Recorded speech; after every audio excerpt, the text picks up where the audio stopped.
Good morning from Kathmandu দরবার square. আমরা কিছুক্ষণ আগে আমাদের হোটেল থেকে বেরোলাম, কারণ আমরা এই দরবার স্কোয়ারে একটু ঘুরে এখান থেকে আমরা বেরিয়ে যাব বীরগঞ্জের জন্য। কোন রাস্তাটা দিয়ে যাবো সেটা পরে ডিসাইড করবো। আপাতত এখানে এসে এখানে দরবার স্কোয়ারটা একটু ঘুরে নিই।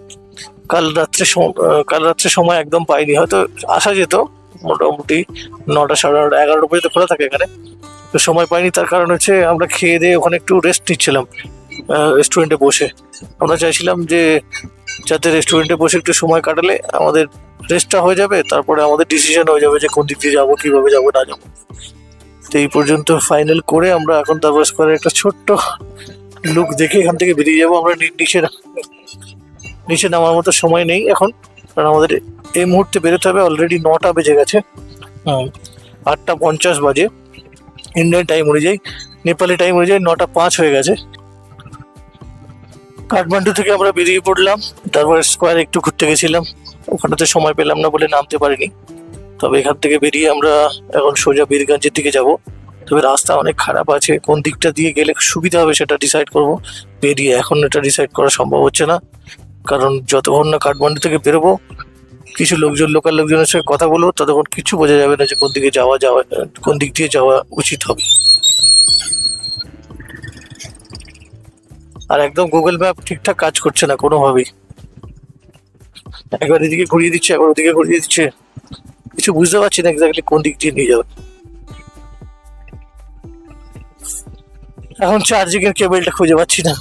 ক্যামেরাটা যে চার্জ দেবো গাড়িতে, মোবাইল আর ক্যামেরা দুটোরই চার্জার খুঁজে পাচ্ছি না, চার্জিং কেবলটা খুঁজে পাচ্ছি না। গাড়িতে লাগানো ছিল, কালকে গাড়ি ধুয়ে এসে আবার লাগিয়েছিলাম, গাড়িতে লাগিয়ে চার্জ হলো ওটা সন্ধ্যের দিকে, আর এখন খুঁজে পাচ্ছি না। এই তো মহা সমস্যা, ছোট ছোট জিনিসগুলো খুঁজে পাওয়া যায় না। তারপরে নিশান ভাইয়ের গাড়ির প্যাকেট, তার সঙ্গে মানে বাঁধার জন্য দড়ি, সেগুলো খুঁজে পাওয়া যাচ্ছে না। হোটেলে জিজ্ঞেস করলাম, ওরা বললো না আমরা ঠিক জানি না, খুঁজেও পাইনি, কোনো জায়গায় পড়তেও দেখিনি। কোনটা সত্যি এবারে বোঝা মুশকিল।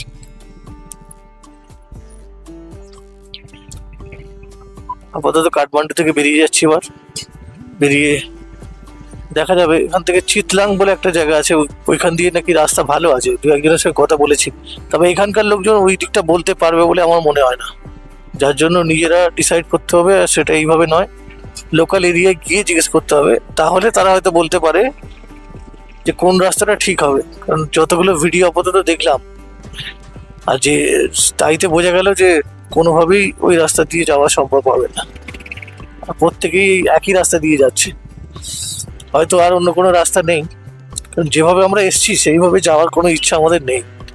প্রচণ্ড অফরোড ছিল আর প্রচণ্ড কষ্ট হয়েছে, কারণ ওদিক দিয়ে ঢোকার একটু অসুবিধা হচ্ছিল, কোনো সময় নো এন্ট্রি আছে আবার। যাক, আমরা এখন নেপাল থেকে বেরিয়ে গিয়ে বীরগঞ্জের দিকে যাব। আজকে সারাদিন আমাদের বাড়ি ফেরার পালা। বীরগঞ্জ থেকে আমরা মুজাফফরপুর পর্যন্ত যাওয়ার ইচ্ছা আছে, আজকে টার্গেট। কাঠমান্ডু থেকে মুজাফফরপুর, দেখা যাক যদি সম্ভব হয়। আরও একটু আগে যাওয়ার ইচ্ছা, যতটা আগিয়ে যাব ততটা বাড়ির কাছে যাব, এইভাবেই বেরিয়ে পড়েছি আপাতত। সঙ্গে থাকো, আরও অনেক কিছু রয়েছে আজকে অনেক অ্যাডভেঞ্চার হবে, অনেক অ্যাডভেঞ্চারাস রাস্তা, অনেক সুন্দর সুন্দর জায়গা, যেগুলো রাস্তার মধ্যে পড়বে তোমরা অনুভব করতে পারবে। এই দেখুন, কাঠমান্ডু থেকে আমরা বেরিয়ে পড়লাম, অপরূপ সুন্দর জায়গা। কাঠমান্ডু খুব দারুণ। কাল রাত্রে আমরা যখন গেছিলাম সাম্ভিউতে, তোমাদের ভিডিওতে তোমরা দেখতে পেয়েছো, কালকে যারা ভিডিও দেখেছো দেখো, খুব সুন্দর জায়গা ছিল। মানে কাঠমান্ডুর ম্যাক্সিমামটা উপর থেকে দেখা যায় সাম্ভু থেকে। তো আমরা দেখছিলাম, খুব ভালো লাগছিল, শুধু শুধু টিম করে আলো জ্বলছে। আর 360-তে মোটামুটি কাঠমান্ডু রয়েছে, আর সাম্ভু মাঝখানে, শম্ভুনাথ মন্দির। আপাতত ওখানে সন্ধ্যেবেলাটা কিছু সময় কাটিয়ে এসে আমরা খেয়ে দিয়ে রেস্টুরেন্টে বসেছিলাম, বসে ওনার সঙ্গে গল্প করছিলাম, গল্প করে আবার হোটেলে চলে গেলাম, যেরকম তোমরা দেখেছো। আর আজকে সকালে কোনো বিনা প্ল্যানে আমরা বেরিয়ে পড়েছি, কোনো রকম প্ল্যান নেই, শুধু বীরগঞ্জ যাবো এটাই জানি। আপাতত যতটা সম্ভব তাড়াতাড়ি পৌঁছতে হবে, এরপরই শুরু হয়ে যাবে অফরোড। আর অফরোড মানে একটা অফরোড হয়, আমরা মুক্তিনাথ গেছিলাম এই সিরিজেতেই, সে একটা অফরোড ছিল, মানে ওই অফরোডটা সহ্য করে নেওয়া যায়, এটা একদম সহ্য হচ্ছিল না। হয়তো সেদিন আসার সময় প্রবলেমটা হচ্ছিল এই কারণে যে আমরা 100-150 কিলোমিটার পাহাড়ে গাড়ি চালিয়ে এসেছি বলে হয়তো প্রবলেমটা হচ্ছিল, সেটা আজকে গেলে বুঝতে পারবো এক্স্যাক্টলি এটা কতটা কষ্টকর অফরোড। তোমরা দেখতে পাবে কি হারে ইনক্লাইন, বুঝতে পারা যাচ্ছে। অলমোস্ট 45 এর কাছাকাছি হবে, দেখো না কন্টিনিউ উপরে তুলছে, একদম গাড়ি হেলানো যাবে না। রাস্তা নেই, মানে পাড়ার রাস্তাগুলো এরকম, হাইওয়েতে একটু গন্ডগোল হতে পারে, পাড়ার রাস্তাগুলো এরকম। বাবা, ও আচ্ছা, এটা শর্টকাট দিল একটা কোনো।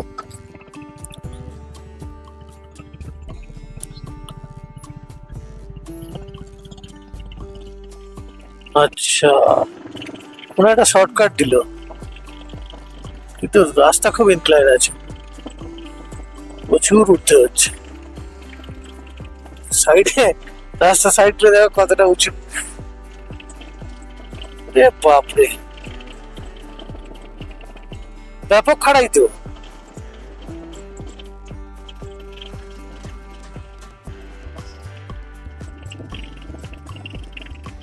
নেপালে এসে কিন্তু পাহাড়ের উচ্চতাগুলো অনেক বেশি বেশি দেখা গেছে, বলো?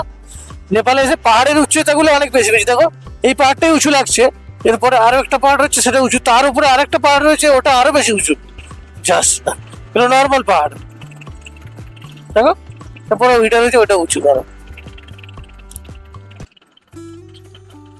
হ্যাঁ, সিনারি গুলো ভালো। একটা কফি শপ থেকে দাঁড়াতে হবে, নাহলে কিন্তু সব ওই কেস হবে। কেন ভাই এরকম করছিস? ওদের যেতে দে, কেন ভাই এরকম করছিস? কুকুরগুলো আমাদের এরকম করছে, কিচ্ছু বলার নেই। কেউ কেউ সারা রাত্রে চললে আমাদের ফাঁকা কুকুরে, কি সাজরা কুকুরে ভাই।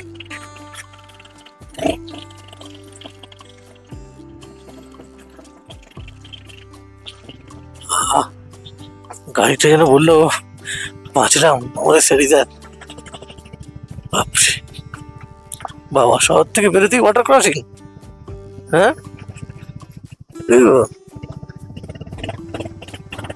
উঠবে না কিন্তু, উঠবে না, সাইড দিয়ে আসো এখান ভাই, সাইড দিয়ে আসো। উঠেছে, যাক, जंगल के अंदर से घुसा दिया हम लोग को। আমরা কি রাতে এই রাস্তা দিয়ে আসলাম? হ্যাঁ, সে খুব মারাত্মক অফরোড ছিল, তাই না?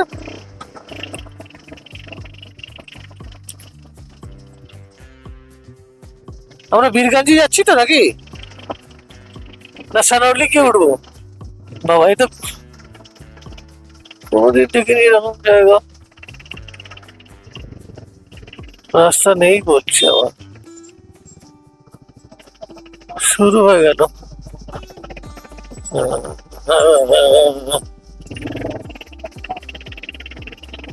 দেখো খালি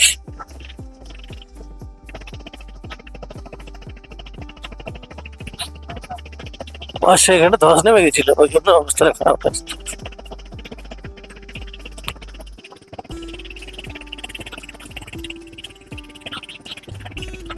গাড়ি কি একদম সার্ভিস সেন্টারে ফেলে দিতে হবে, বলতে হবে যা করার আছে যা করার আছে করে দাও, বুঝলে? অনেক কিছু করার থাকবে, দেখবে গাড়ি সার্ভিস সেন্টারে ফেলবে, দেখবে অনেক কিছু করার থাকবে। এরা সব গাড়ির টায়ারে হাওয়াগুলো সব কমিয়ে রেখেছে লোকালরা, যাতে অফরোডটা ফিল না হয়। আর আমাদের তো হাওয়া টাইট আছে, ও বাবা, যাই জন্য আমাদের হাওয়াও টাইট হয়ে যাচ্ছে আস্তে আস্তে। এখানটা পুরো ধস দেব। হ্যাঁ, উপরে তুললাম, তাড়াতাড়ি উঠে আসো। লাউরি, এরকম জায়গা আমার লাউরি।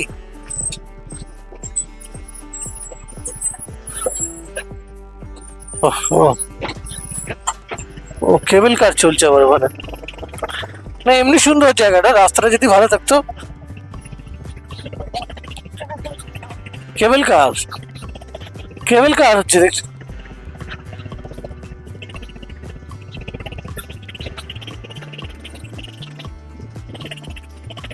আমরা মনে হচ্ছে জঙ্গলের রাস্তা ঢুকে পড়লাম, বুঝলে? কিছু একটা হয়েছে।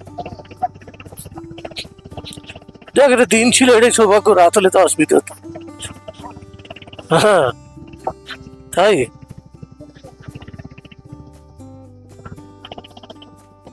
দেখিস, এই হচ্ছে রাস্তার কন্ডিশন। মানে ভাবা যাচ্ছে না কি হচ্ছে রে বাবা। সরি, কাল থেকে একটু ঠান্ডা ঠান্ডা লেগে গেছে আমার।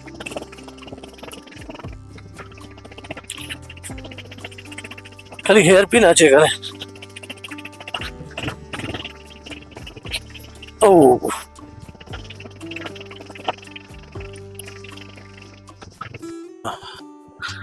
আমরা এটা উঠেছি চিতলাঙ্গের রাস্তায়। চিতলাঙ্গের রাস্তায় কাঠমান্ডু থেকে চিতলাঙ্গের রাস্তায় উঠতে একটু অফরোড ছিল, নিচে 3 কিলোমিটার, আর একটা পাহাড় রয়েছে, পাহাড়ের উপর থেকে নিচে 4 কিলোমিটার মতো নামতে হবে, তারপর পিচ ঢালা রাস্তা বলছে আপাতত, লোকাল লোকজন সেটাই বলছে। তো আমরা ওদিকে এগোচ্ছি মোটামুটি। তবে ওপর থেকে এক জায়গায় দাঁড়িয়ে দেখলাম নিচে পিচ ঢালাই রাস্তা রয়েছে, একদম প্লেন মাখনের মতো। আমরা যদি ওটা দিয়ে যাই তাহলে আমাদের ভাগ্য ভালো, নাহলে এই রাস্তা চলতে হবে আমাদের আজকে সারাদিন। হ্যাঁ, পাহাড় খুব সুন্দর, কিন্তু পাহাড়ের রাস্তা যদি সুন্দর না হয় তাহলে সেই সৌন্দর্য কিচ্ছু আনন্দ পাবে না, কারণ ওপর দিকে দেখবে রাস্তা দেখবে, তো রাস্তা দেখতে দেখতে শেষ।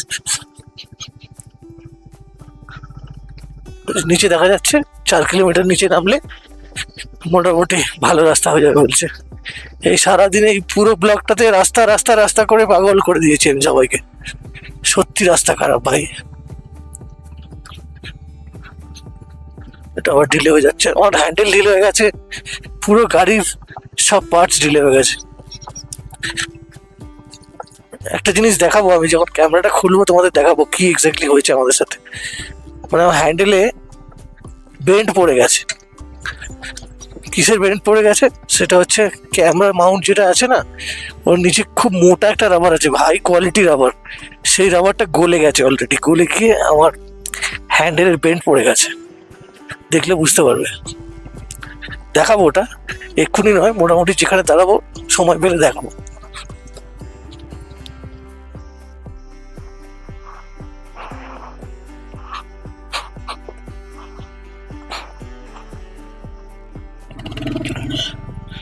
আমরা এসে পালুমের রাস্তা ধরলাম, গুগল ম্যাপ পাগল পাগল করে দেবে, পাগল। ওই রাস্তা দিয়ে যেতে বলছে, ওখান দিয়ে কোথায় যাবো, যাতা মাঝে মাঝে কি পাগল হয়ে যায়। আবার ইনক্লাইন হচ্ছে ধীরে ধীরে, তবে দাদার কথা অনুযায়ী ঠিক আছে। ওই দাদা যে বলছিলেন যে সামনে কিন্তু পিচ ঢালা রাস্তা আছে পুরোটাই দামান পর্যন্ত, তো আশা করি সেরকমই হবে, আর হচ্ছেও। তবে একটু দাঁড়িয়ে ক্যামেরাকে একটু পরিষ্কার করে নিতে হবে, ক্যামেরা নোংরা গেছে লেন্সে, অনেক অফরোডিং নোংরা ধুলো উঠেছে, সেই ধুলোগুলো এসে ক্যামেরা কাঁচের ভিতরে ঢুকে গেছে, লেন্সের ভিতরে, লেন্স নয় উপরে লেন্স কাভারের ভিতরে। হালকা হালকা ঠান্ডা লাগছে, বেশ ভালো জায়গা তো। ওইগুলো ধস নেমে গিয়ে পুরো বন্ধ হয়ে গেছিল সম্ভবত।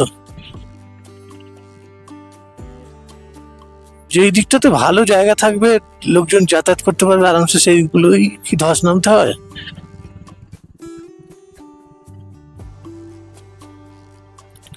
वाओ, नजारा तो काफी अच्छा यार।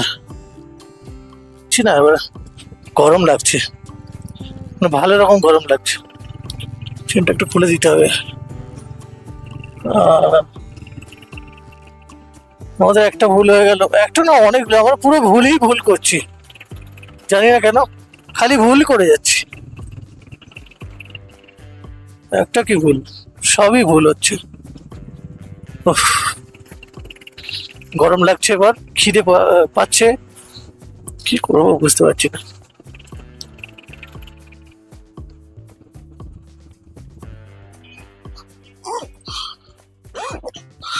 আমরা এখানে একটু খাওয়া দাওয়া করলাম, কিছু খাবার পাচ্ছিলাম না, তো ভালো জেনারেল স্টোর ছিল এখানে একটা, এখান থেকে choco pi, energy drink, and some water. তারপরে এবার বেরোচ্ছি এখান থেকে। আর আমার হেলমেটের স্পিকারে চলছে নেপালি সং সামজানছু, খুব ভালো লাগছে বেশ।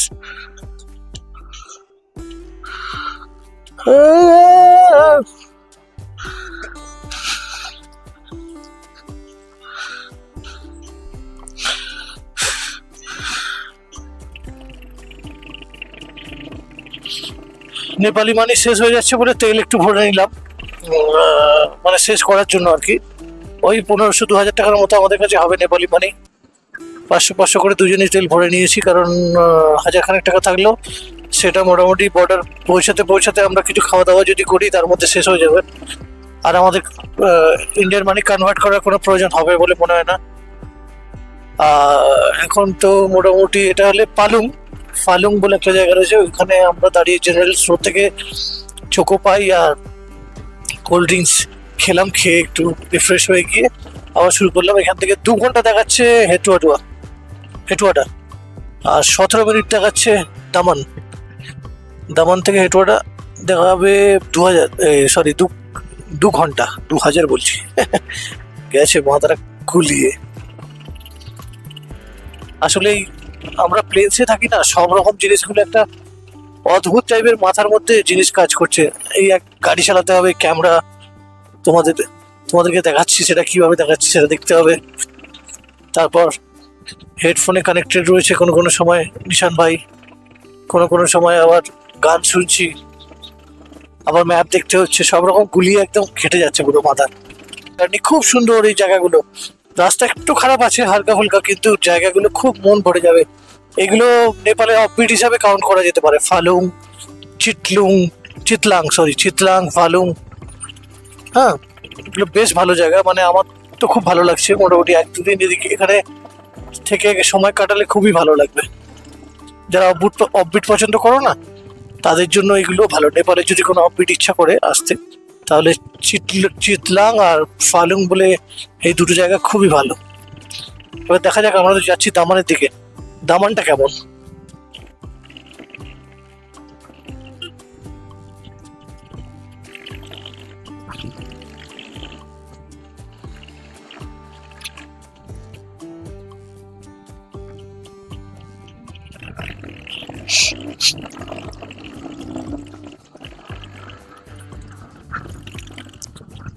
সামনে নিশান ভাই যাচ্ছে, ব্যাগটা তো একদিকে টেরা মেরে গেছে, ছিঁড়ে গেছে।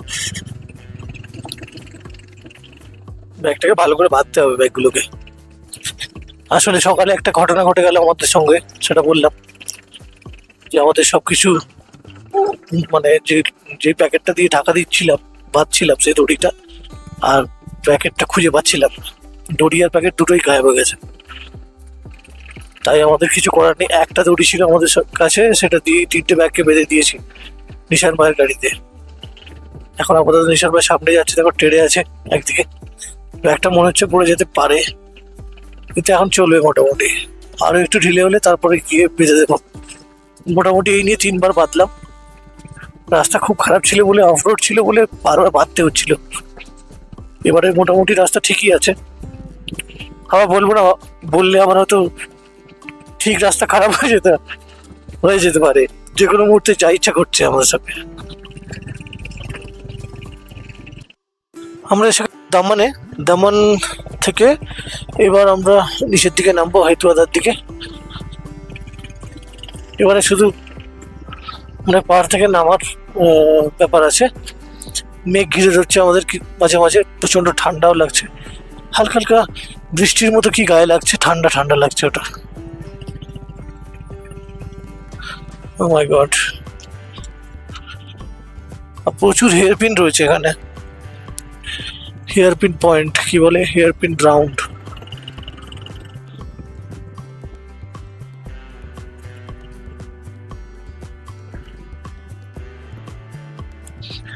এখানে যদি বৃষ্টি হয় এই রাস্তায় গাড়ি চালানো খুব চাপ হয়ে যাবে।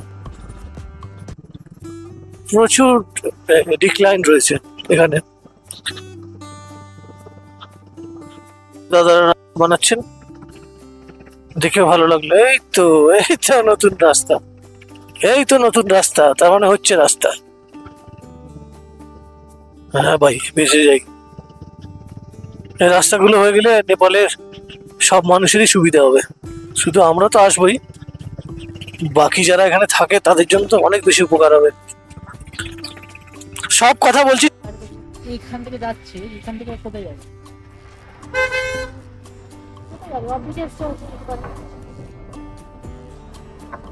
এসে গেছে, খাবো আমরা। আমরা এই ছুটিতে বসে একটু কফি খেলাম, কফিটা একটু গন্ধ গন্ধ লাগছিল, ওই জন্য আমরা খেলাম না। যাক, বেশ ভালো। এটা এটা একটু মিরিক মিরিক টাইপের লাগছে, আর সামনে সুন্দর সুন্দর পাহাড় রয়েছে। এখান থেকে 27 কিলোমিটার হেটওয়াডা, সরি 27 নয়, 26 কিলোমিটার হেটওয়াডা। 26 কিলোমিটার, হ্যাঁ 26 কিলোমিটার পর থেকে পুরো প্লেন্স পাবো আমরা। একদম সোজা ট্রেনে দেবো 1 ঘন্টার মধ্যে আশা করি। চলো,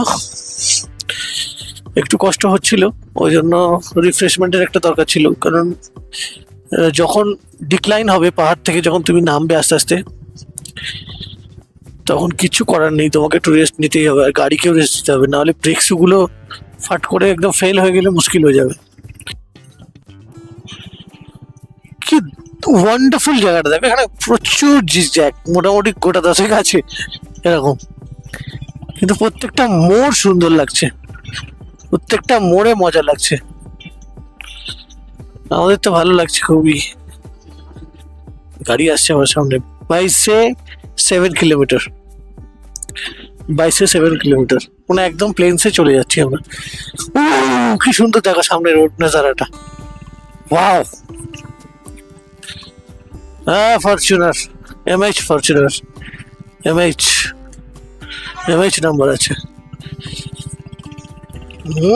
প্রত্যেকটা মোড় কি সুন্দর দেখো, দারুণ সবুজে ঘেরা। এখানে আমরা ওদিক দিয়ে গেলাম, এক অদ্ভুত দেখাচ্ছিল, অদ্ভুত ফিল ছিল। পোখরা থেকে যখন আমরা এতে গেলাম তোমার কাঠমান্ডু, আর কাঠমান্ডু থেকে যখন দামান হয়ে হেটওয়াডা যাচ্ছি, এর অপরূপ সৌন্দর্য আমি বর্ণনা করতে পারবো না, আমার কাছে ভাষা নেই। তোমরা যদি কোনোদিন নেপাল আসো, এই রাস্তাটায় ট্রাই করো, দেখবে দারুণ লাগবে। ও হো, কি দারুণ লাগছে দেখো, কতগুলো, প্রায় 10টা ছিল বলো, 10টার মতো ছিল। বাহ,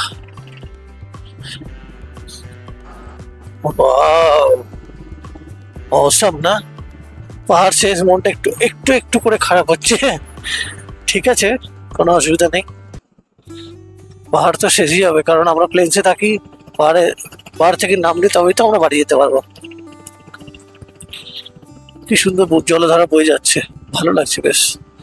বৃষ্টি দিয়ে যাবে না, যাবে না, সবেতেই না আছে। বিশাল ভাই,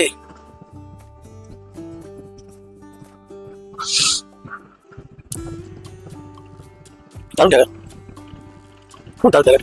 চোখে কি পড়ছে, পড়ে গেল যা।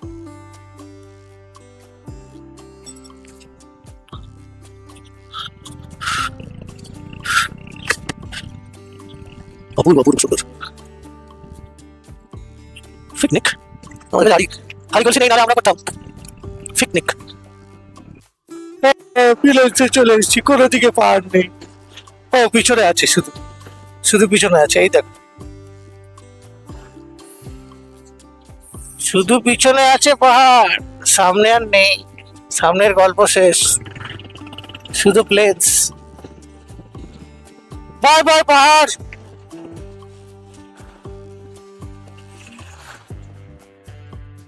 আমরা এসে গেলাম হেটৌডা। এখান থেকে বীরগঞ্জ দেখাচ্ছে 1 ঘন্টা মাত্র। কি করব,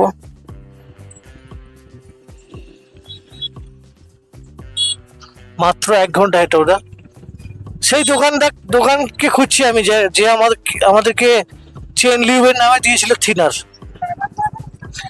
ব্যবহার করলেও ফেরত দেবো না, দিয়ে যাবো। না না, একবার বলবো যে এটা দাদা এরকম ভাবে বেচো না।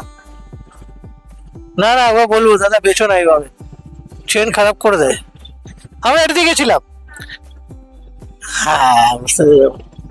আমি তোকে একটা পাওয়ার নেই, আর এদিকে সামনের কোনো পাওয়ার নেই, পুরো প্লেন্সে চলে এসছি আমরা। হেঁটে ওঠাটা ঠিক এরকম সুন্দর, কিন্তু আমাদের এখানে লিউব চেয়েছিলাম, চেন লিউব, ওরা আমাদেরকে চেন লিউবের নামে দিয়েছে থিনার।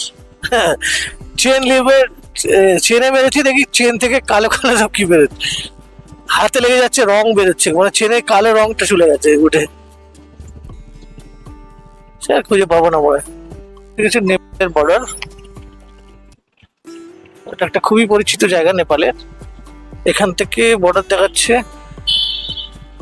ওই হয়তো ম্যাক্সিমাম 1 কিলোমিটার হবে এখান থেকে, তাই তো দেখাচ্ছে।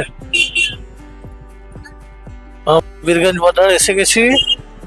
এবার এখান থেকে এই সামনে দোকান থেকে আমরা এক্সচেঞ্জ করেছিলাম, এখান থেকে আবার পয়সা যেগুলো বেঁচে আছে যতগুলো টাকা আমরা এক্সচেঞ্জ করিয়ে নেবো, তারপরে দেখবো কি করা যায়। এই আমরা এসে গেছি রাক্সোল বর্ডার। আমরা এই সামনের ব্যারিকেডটা পেরোলেই নেপাল থেকে ইন্ডিয়া চলে যাব। আমরা কলকাতার বাইরে থাকলেই মন খুব খারাপ হয়ে যায়, এখন আমরা ইন্ডিয়ার বাইরে আছি, আরো বেশি মন খারাপ হচ্ছে। এখন ইন্ডিয়া ঢুকে পড়লে খুব ভালো লাগবে, মানে এরকম মনে হচ্ছে। আর একদম সহ্য করতে পারছি না, 5 মিনিট ওয়েট করার মতো ধৈর্য নেই আমার কাছে। আপাতত আমরা বেরোলাম নেপাল থেকে, আর ইন্ডিয়ায় ঢুকবো। দেখি এখানে কোনো চেকিং वेकिंग আছে। मुक्तिनाथ, हाँ मुक्तिनाथ से फिर आपका काठमांडू गए, बहुत अच्छा लगा। हाँ पोखरा भी गए, बहुत अच्छा लगा। नेपाल बहुत अच्छा है। बाय। कितना लोग आए आप? 3। हाँ ठीक है, बाय बाय नेपाल। नेपाल की खूबसूरती हमें जिंदगी भर याद रहेगी। এই নেপাল আমরা পার করলাম, আর ওই সামনে ব্যারিকেডটা চেঞ্জ করে আমরা যখন একটা গেট আছে ওই গেটটা পেরিয়ে চলে গেলেই আমরা পৌঁছে যাব ইন্ডিয়াতে। এলো নেপালের বর্ডার। আমরা এখানে ছবি টবি তুললাম, তুলে এবার বেরোবো এখান থেকে। মোটামুটি মুজাফরপুর দেখাচ্ছে 2 ঘন্টা লাগবে, 3 ঘন্টা লাগবে। দেখি আরেকটু আগে যাওয়া যায় যদি, তাহলে আরেকটু আগে যাব। আর যদি খুব বেশি লেট হয়, এখন অলমোস্ট বেজে গেছে 5টা, 5 আর 3 8 হচ্ছে, 8 ঘন্টা, 8টা বাজবে যেতে মুজাফরপুর। এখান থেকে 2টো সিমেরই নেটওয়ার্ক পাচ্ছি, এনসেলেরও পাচ্ছি আর জিওরও পাচ্ছি, এটা খুব ভালো লাগছে দেখে। নেপালের সিমও পাচ্ছি, ইন্ডিয়া সিমও পাচ্ছি সব। রাক্সোল বর্ডার থেকে বেরোতে এরকম ভাবে জ্যামে পড়ে গেলাম, জানি না সোজাই যেতে হবে মনে হচ্ছে।